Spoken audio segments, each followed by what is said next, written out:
magic tool, it lets us see the tiny things much bigger than they are.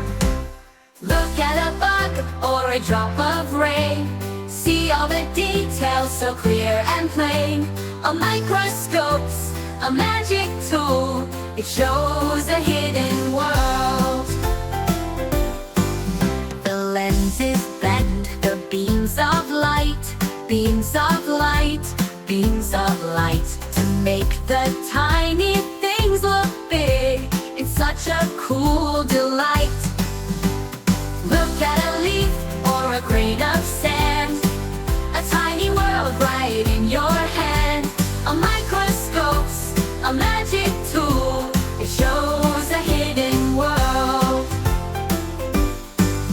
Explore the cells that make us grow, make us grow, make us grow. Or see the things in water drops, there's so much to know.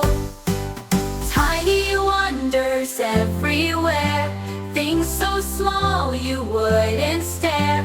A microscope's a magic tool, it shows a hidden world. So grab your slides and shine the light, focus in and see the sight. With supervision you'll explore a world you've never seen before. Microscopes are fun to use, science gives us so many clues. A microscope's a magic tool, it shows a hidden